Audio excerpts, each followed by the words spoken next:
یەکێک لەو بڕیارە گەورانەی کە ئافرەتان لە ژیانی خۆیاندا ئەیەن هەڵبژاردننی باڵاپۆشیە بۆ جێبەجێکردنی ئەو فەرمانەیە کە خۆی گەورە لەسەری فەرز کردوون. بگومان ڕەنگە هەندێک ئەم فەرمانیان لا قورس بێ، هەندێک نەتواننەکو پێویست جێبەجێ بکەین، بەڵام ئەگەر بگەڕێنەوە بووی کە ئاینی پیرۆزی ئیسلام چۆن ڕێزی لە ئافرەت کردووە، بۆچی ئەم فەرمانەی داوا بەسەر ئافرەتانی مسلمانە، ئەوە لەوە تێگەین کە بەڕاستی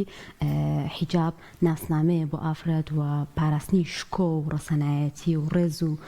تەقدیرە بۆ ئەم ئافرەتە. و لە جیهاندا ساڵانە بەروارێک دیاری کراوە لە یەکی دوودا کە ڕۆژی ژیانی باڵاپۆشانە و لەوەشەوە هەفتێکدانراوە بۆ ئەو چالاکیانی کە پەیوەندی بە بابەتی هۆشیارکردنەوەی هەیە سەبارەت بە باڵاپۆشی. ئێمە ئەمڕۆ ئەمانەوێ باس لەوە بکەین کە گرنگی باڵاپۆشی لە چیدایە و لەگەڵیشە ئەو چالاکیانە تا چەندێک گرنگە کە ئێمە ئافرەتان ئاگادار بکەینەوە لەی کە حیجاب دەکرێت چیمان پێ ببەخشێەوە ئەو کەسانی کە تاوەکو ئێستا ئەم بڕیاریان نەداوە چۆن ئەو بڕیارە بدەن. کۆمەڵێک بابەتی گرنگ سەبارەت بە باڵاپۆشی باس دەکەین لەم تەوەرە بە میوانداری بەڕێز خاتوو سەبریە غەفەر، چالاکی مافەکانی ئافرەتان کە لەم تەوەرە لەگەڵمانە. خەز سەبرێ بەخێر بێی، سپاس بابەدە بۆ باشە. بۆ پرسیارە دەست پێ بکەین کە باڵاپۆشی لای ئێوە چ پێگەیەکی هەیە وەکو ئافرەتێکی مسلمان وە پێتان وایە بۆچی فەرز کراوە لەسەر ئافرەتانی مسلمان؟ بۆ پێشەوەش پیرۆزبایی هەفتەی باڵاپۆشیت لێ یەکەم ئینشاءڵڵا کە خۆی گەورە هەم بەردەوامی بێ بەخشی خۆ ئەم کەسانێکی کە تاوەکو ئێستا بڕیاریان نەداوە بتوان ئەو بڕیارە گەورە لە ژیانی خۆیانە. بەڵێ بەناوی خۆی بەخشندەی میهرەبان، سەرەتا دەستخۆشیم بۆ جەنابتان و لێرەوە پیرۆزبایی گەرممان بۆ سەرجەم ئەوانی کە توانیویانە لە چوارچێوەی ئەو بڕیار و فەرمایشتانی خۆی گەورە کە لەسەر بەندەکانی واجبی کردووە، یەکێک لەوانە مەسەلەی باڵاپۆشیە، گەشت بنە و قەناعەتە و توانای جێبەجێکردنی ئەو فەرمانەیان بۆ بێ. ئیتر لە ڕاستیدا ئێمە گەر تێڕوانینە بۆ ژیان، هەر کەسە لەو دیدگا و پەیامەی هەڵی گرتووە لێوێەوە سەیری ژیانەکە. ئێمە وەکو موسڵمان کە بڕیارە پەیامی خواییمان هەڵگرتی بێ و ئەو بەرجەستەکەین و ئەو ئایەتەی کە ئێمەی بۆ نێرراوە، ئەو ئەرکەی ئێمەی بۆ نێرراوە ئیننا جەعەلناکم خەلیفەتەن فی الئەرض، خلافەت و جێنشینێتی خۆی گەورە لەسەر زەوی ئەگەر قەرار بێ بە ئێمەی بەندەکانی خۆی گەورە بەخشرابێ، دەی مەفروزە ئێمە ئەوەی کە ئەو ئەیوێت ئێمە ئەوە بەرجەستەکەین. یەکێک لەو شتانەی کە لەسەر ئێمە واجبی کردو مەسەلەی باڵاپۆشیە. ئیتر هەندێک جار تەحلیل و تەفسیر و ڕاوی جۆر بە جۆری بۆ ئەهێنرێ، دەردیاڵێ قورئان یەک لای کردوێتەوە، هیچ تەفسیرێک هەڵناگرێ بەڕاستی ئیلا واجببوونی نەبێ باڵاپۆشی. ئەمەندە جوان چوەتە قوڵاییەوە، ئەوەندە ورد، ئەگەر بەعزێ شتی تر پێویستی بە هەندێک تێڕوانین و وردکردنەوە و هەندێک جار بڵێ بە پشت بە هەندێک ئارا ببەسم، مەسەلەی باڵاپۆشی لە قورئانە ئەوەندە بە وردی و جوان هاتووە، هەم لە سوورەی ئەحزاب ئایەتی 59 هەم لە سوورەی نور ئایەتی 30 بە وردی ئەسڵەن بازنەی باڵاپۆشی لە تێڕوانینێکی تەسکەوە بەرەو تێڕوانینێکی فراوانتر بردووە. کە ئێمە هەمیشاڵین باڵاپۆشی لای ئێمەی ئافرەتان تەنها سەرپۆش پارچەیە قوماژ نییە بەسەرمانەوە.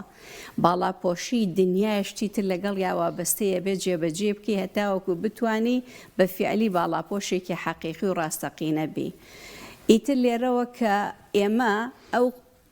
قەناعەتمان بۆ دروست بوو کە خوایەک هەیە، ئەم خوایەت چاکەی بۆ عەبدەکانی خۆی ئەوێ، لە چوارچێوەی تەشبیه نەبێ مەسەلی گەورەتر بۆ خوای گەورە، مەگەر یاخیبوونی مناڵێک لە دایک و باوک، بڵێ دایک و باوک دڵسۆزیتیانە ئەگەر هەندێک شت بۆ من دیاریەکە. ئیتر ئەمە وەکوتم مەسەلێکی ئاساییتر، خۆی گەورە بۆ عەبدەکانی هەر شتێک کە قەراری ئەیە بۆ چاکەی خۆیانە، بۆ سوودی خۆیانە. لێرەوە کە ئێمە بڕوامان بە خۆی گەورە بەم شێوازە هەبوو کە هەموو شتەکانی بۆ چاکەی عەبدەکانیەتی، لەبەرەوە مەرج نییە هەموو شتێکیش واجب بوو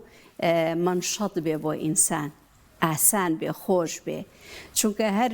فەلسەفەی وەرگرتنی ئەجر لەسەر مەشەقەیە لەسەر ناڕەحەتیەکانە یعنی زۆر جا منەڵێم باوەکو واقعی مامەڵە لەگەڵ شتەکانی بکەیکیاڵێ بەخوا ڕۆژوو زۆر خۆشە بەخوا نوێشکردن زۆر خۆشە سەرپۆش زۆر خۆشە قورسن ئەم عیبادەتانە قورسن خۆشەکەی کەی تۆ ئەڵەی زۆر خۆشە یەیت ئەیکەیتە ڕەهەندێکی ئارامبەخشی ڕۆحت تۆ لە هاوینە لە یەکێنیگە نازانێ بزانە هاوین سەرپۆش بە بەسەرتە لەو گەرمایە ئەمە بەشێکی کە فیتڕەی ئینسانی حەزی لە جەمال و دەڕخستن و عەرزە و هەر غەریزەی بە شەریکە ئێمە پاداشتێکی گەورە وەرئەگرین لێرەوەیە کە توانین زەبتی کەین کۆنترۆڵی کەین ئەم کۆنترۆڵە وەڵا خۆشە بە خۆشە نییە بەوەیە کە من بڕیارم ماوە دەردیاڵێ کڕین و فرۆشتنێکە لەگەڵ خۆی گەورە کڕین و فرۆشتنێکە لەگەڵ خۆی گەورە کرێکارێک بەیانە چێتە سەر ئیش حتا ئێوارە عەرەقی شین و مۆر دەرئەیە چونکە ئێستا ئێوارە زانێ شتێک وەرئەگرێ ئەتوانێت کۆمەڵی ئیشەکانی خۆی پێتەرتیب ئێمە ژەڵێن خوا زەمەنێکی بۆ دیاری کردوین لەم ژیانە مودەیەکی دیاری کراوە کە مودەکە بۆ خەڵکی ئەم سەردەمە زۆر کەمە لە چاو سەردەمانێکی زووتر لەم کاتە هەر یەکەمان بە جێبەجێکردنی فەرمانەکانی خۆی گەورە ئەتوانین ئەجرێکی گەورەمان دەستکەوێت پاداشتێکی گەورەمان دەستکەوێت کە دوجار لە قیامەتە و دەستکەوتنی بەهەشت و ڕێزامەندی خۆی گەورەیە لە بۆعدێکی ترەوە سەیریکەین یعنی ئەگەر من دایمەنەڵم عیبادەت زۆر بە دوای فەلسەفەکانی ئەمەڕۆ چونکە جێبەجێکردنی فەرمانی خۆی گەورەیە وازەحە بەڵام بە ئەزمموی ژیانی خۆمان کە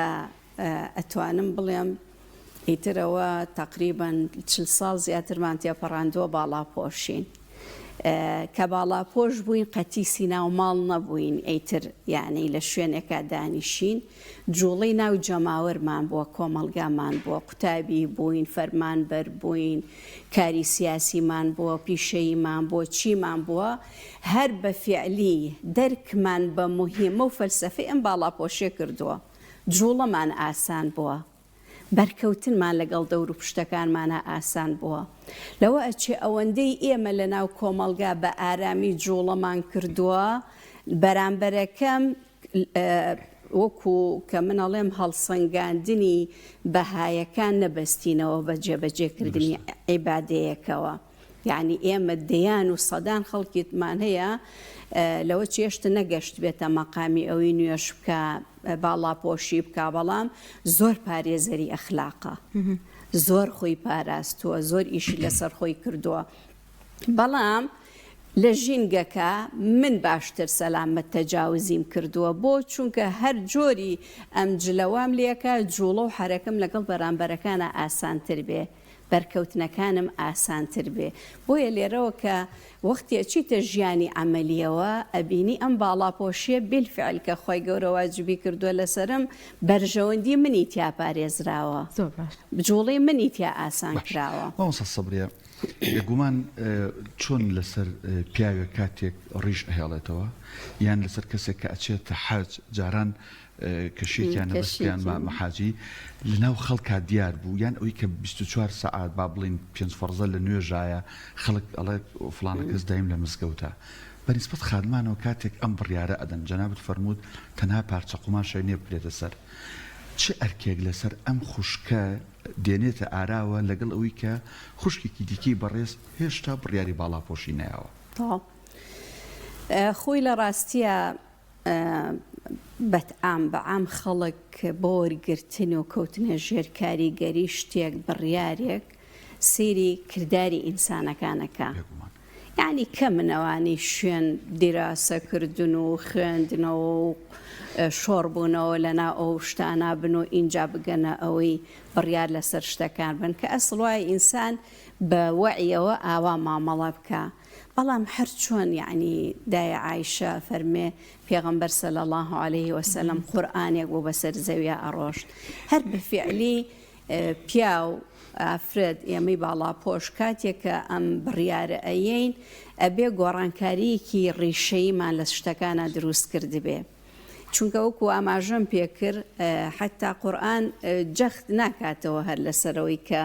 سەرپۆشەکەمان بین بە سەرمانە و ئیتر لێرا کۆتایی پێبێنێ کە ئەفەرمێ هین وەلیەضربنە بخمورهن لەگەڵی شابۆمانە هێنێ سەوتمان چۆن بێ لەگەڵی شابۆمانە هێنێ جوڵەکانمان چۆن بێ بەڕێگا ڕۆشتنەکانمان چۆن بێ فەلا تەخضەعنە بالقەول ولا يضربن بأرجلهن ليعلم ما يخفين من زينتهن. يعني ئەیەوێ پێممان بڵێ کە تۆ ئەم باڵاپۆشیت کرد زەوابێتە دەرەکیەکان جوڵەکانت ئاوالی ئەەکەی ناخیەکانت لە ڕەفتارت لە کردارت لە گفتارت ئەبێ بەرجەستەکەری ئەو پەیامە بێکە لە پشتیەوە هەڵت گرتووە و زاهیرەکەی بریتە لەم باڵاپۆشی کە خۆتت پیشاناوە لە کۆمەڵگایە لە ڕازگۆیی لە دڵسۆزی لە ئیخلاسیەت لە جدیەت لە تەواضع لە هەر شتێ لەو سیفات و بەها جوانانەی کە لە ناو پەیامەکە هەیە مادم تۆ بەم جلوبەرگەت نمایشێگەکەی چوویتەتە ناو خەڵکە من هەڵگری ئەم پەیامەم بە فعلیە بێ ئەمە ڕنگ باتەوە تیامانە. اینجا ڕەچاوکردنی شێوازی جلەکانیش یعنی من دایمەن ئێستا لەگەڵ جیلی تازاڵێم زۆر جا پێم خۆشە ئەم پارچە سەرپۆشەتان بەسەرەوە نەبێ بەس جلەکانتان محتەشەم بێ داپۆشراو بێ یعنی ئەمەی کە مواسەفاتە شەرعیەکە پێمانەڵێ جلێک بێت تەنگ نەبێ و تەسگ نەبێ و کورد نەبێ و ئەمانە کە جلێ حیشمەت و داپۆشراوی بێ. ئەم سەرپۆشە هەر لەسەرەوە جلەکە تەجسیمی جەستەی تۆی کرد مەرجەکانت نەهاتووەتە دی. بۆیە زۆر مهمە کە جارێکی کە حتا سیرکەین ئێمە ئەڵین باڵاپۆشی سەیری حەزارەت کە وڵاتانی کە ئێستا وڵاتانی ئەوروپی زۆربەی ئەو شاژنانە جلی محتەشەمیان لە بەرایە ڕەمزی مەدەنیەتە ڕەمزی مەکانەتە ڕەمزی مەقامی ئینسانەکەیە جلێکی حیشمەت و یعنی سێری هەموو ڕسمە کۆنەکانیان بکە شازادەکان هەمویان جلێکی پۆشتەی درێژی دامەنی محتەشەمیان لەبەرا هەیە. بۆیە تێڕوانینەکان زۆر مهمە قەناعەتەکە لەلا چۆن دروست بووە. زۆر جار لەو ساڵانەی ئێمە باڵاپۆشیمان کرد دەیان و هیچ نییە 2 ساڵ لەگەڵ ئەم شتە چن و دوای خۆیان لی بێزارە بن. ڕاستەکە ئەگەر قەناعەتت لەلا دروست نەبوو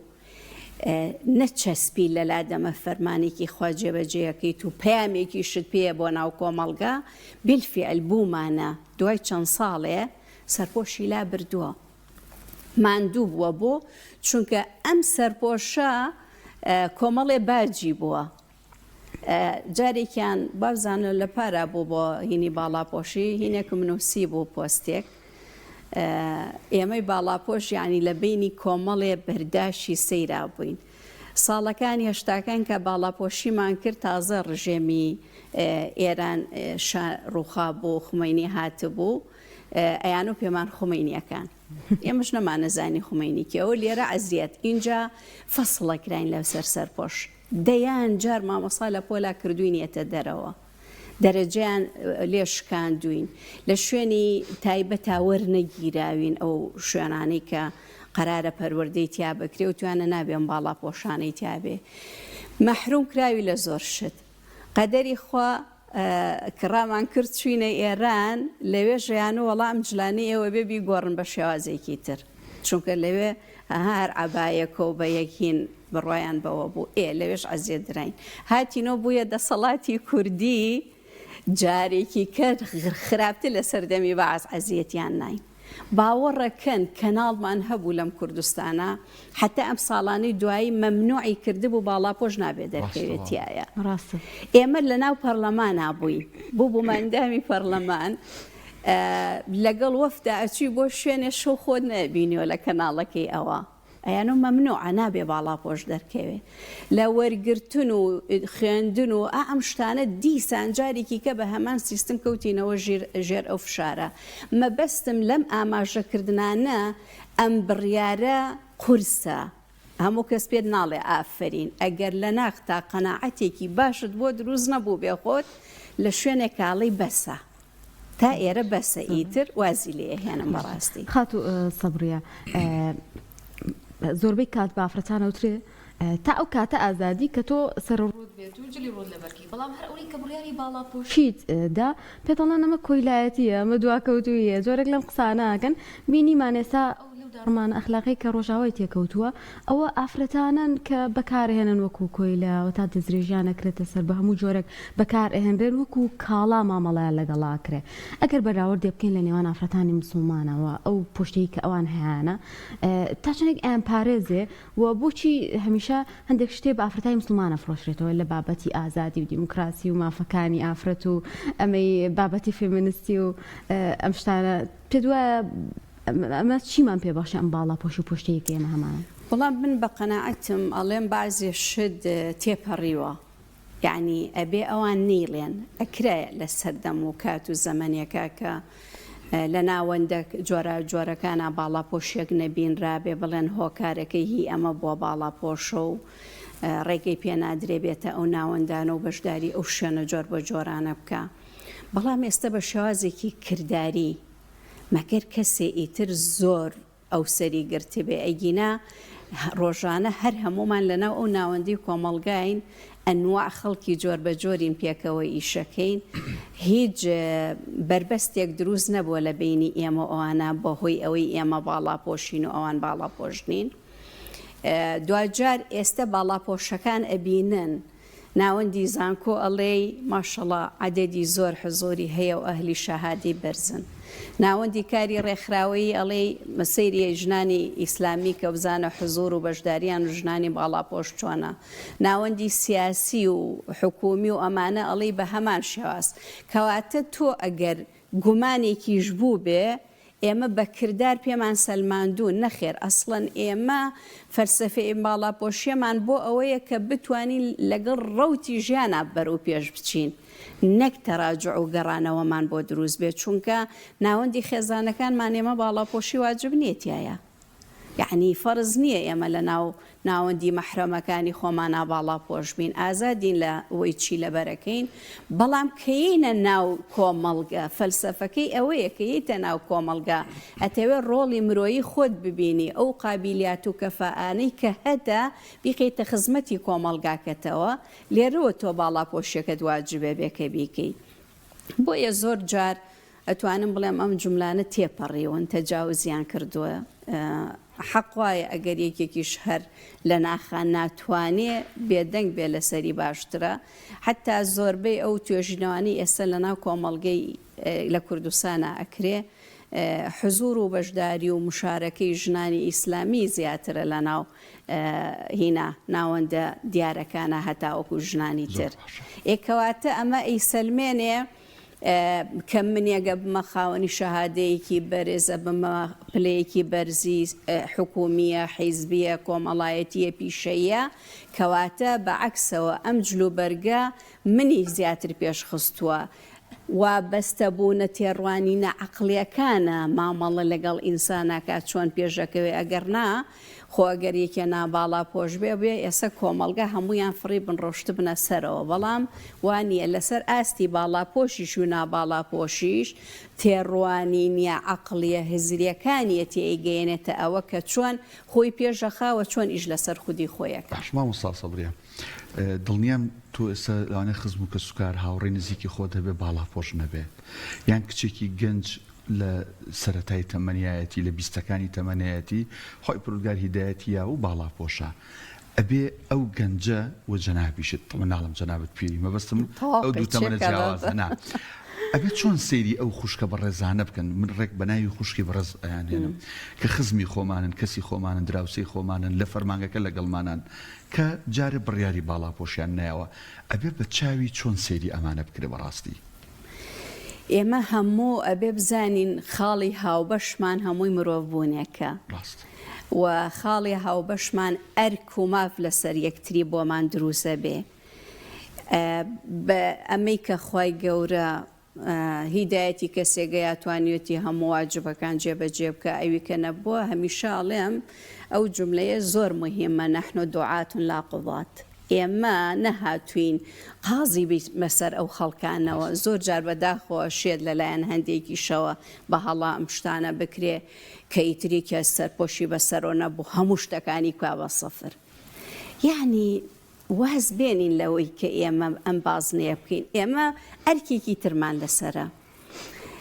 دعوە بالحکمة والموعظة الحسنة ئەمە ئەگەر وردێکەیتەوە ڕۆژێک مامۆسایەک زۆر جوان ئاماژەی کرد وتی من بە قەناعەتم هەندێک جار بۆم دروزە بێ لەم 8 ملیارە لەوە ناچە ملیارێکیشی بەلاغی مبینی پێگەیشتبێ حوتی هەر پێی نەگەیشتووە من بۆی ئەم لێرە حکم بەم ئاخۆ خوا چۆن مامەڵە لەگەڵ ئەمانەکە چیان لێەکە بابە ئەمە بەشی خوایە ئەمە بەجێی بێڵین بەشەکەی خۆی ئایا ئێمەی خاوەن پەیامێکی جوانی دینداری لەناو کۆمەڵگا بەرجەستەی ئەم پەیامداریە جوانە ئەەکەین ئەو ئەرزە جوانە ئەەکەین ڕۆژێک یەکێکم لەگەڵا بوو ناباڵا پۆش چالێکێکمان بوو بەشداری لەگەڵ کردین دوایی وتی سەبریەخانوتم باڵێ وتی ڕێگەوە و سۆنەرم بۆ ئەکەن هەر کەسە هاو هەموو سەیریە کردم وەکو بڵێ ئەمانە غەڵەتن ئەم تێڕوانینانە ئێمە تێڕوانینێکی سۆزداری مەحەبەت هەر جارێ ویستت بەربەز لە بینی خۆت و بەرامبەرە بشکێنی ئەبێ بە مەحەبەت و خۆشەویستی دەست پێ بکەیت ئەبێ ئەوەندە شیرین ئەم پەیامەی خۆت بگەینی بەرامبەرەکە ئەگەر لێیشی حاڵی نەبوو بێ لەبەر تۆ بڵێ ئەوە منی شوێنم پەیامە جوانە کەوتم یعنی ئێمە دائیم لە سیرەی پێغەمبەرە صلی الله عليه وسلم ئەم بەشە زۆر قسەی لەسەر ئەکەین ئاکار و ڕەفتارەکانی چەند کاریگەر بوون بۆ هێنانی ئەو خەڵکە دوجار ئەمە چۆن خۆشمان بەرجەستەین کەین لە ناو کۆمەلگایە خەڵک تەرک نەکەین لەسەر ئەوەی زمانی چییە ئایدۆلۆژیای چییە ڕەنگی چییە خەڵکی کوێیە جلی چییە ئێمە هەموو پێکەوە مرۆڤین وەخوای گەورە فێری پێکەوە ژیانیشی کردوین چۆن ئەزانین پێکەوە بژین ئەم پێکەوە ژیانەوەیە کە من جیاوازیەکانی تۆ قوبوڵ بکەم تۆ جیاوازیەکانی من قوبوڵ بکەی ئەسڵەن لە ناو خناوەندی خێزانەکەی خۆمانە ئەگەر کۆمەڵی خوشک و برێن تەبعەکانمان جیاوازە بعضی خێزان پڕە بێ لە کێشمە کێشم و سەرێشە بعضێکیشی یەکتر قوبوڵەکە ئیحتیوای یەکتری ئەکا بۆیە زۆر مهمە ئێمە لە ژیانە فێری ئەو جۆری ژیانە بین ئیحتیوا بکەین یەکترمان قوبوڵ بێ و سنوورەکانی یەکتریش نەبەزێنین یعنی کاتێک کە جەنابەت منت قوبوڵە بە جیاوازیەکانەوە منە بێ بزانم سنوورەکانی جەنابەت نەبەزێنم احترام لەو ئازادی تۆ بکەم کە بڕیارداوە ئەم فکرە هەڵبژێری ئەم جلە هەڵبژێری ئەم جوڵەیەت هەڵبژێری من ڕێز لەمەی تۆ ئەگرم تا ئەو شوێنی تا جەنابەت کە ڕێز لە من ئەگری سنوورەکەی جەنابەت نەبەزێنم ئەوەیە ئەو خوشکە بەڕێزی ڕەفیقی تۆ خزمی تۆ ئەمریکی خۆی جێبەجێ نەکردووە ئێمە بە حکمی دەستگای بەخشین لێرە لێمان و نزیکە دڵنیام جەنابیشت بۆ ڕێکخراوە خێرخوازەکەین تر هەمان نمونەت لایە یعنی جاری وایە لەو کەمپینانەی کە ڕاگەنرێت چەنەها خوشکی بەڕێز دەبینین لە سیارەکەی دابەزە ناباڵاپۆشە و یەت پارێکی باشیش یعنی ئەمەی هەیە نوێژی هەیە بەڵام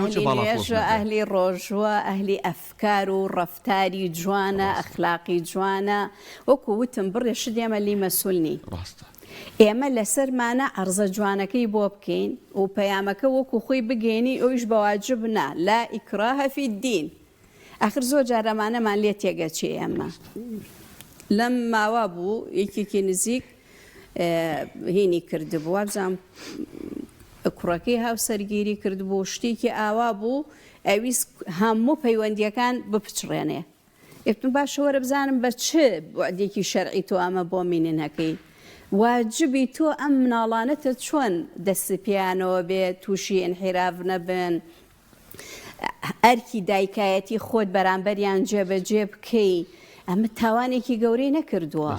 ئەسڵەن تو ئەبێ لێرەوە ببیتە مایە هیدایەتیش بۆ ئەوەی بەرامبەرەکە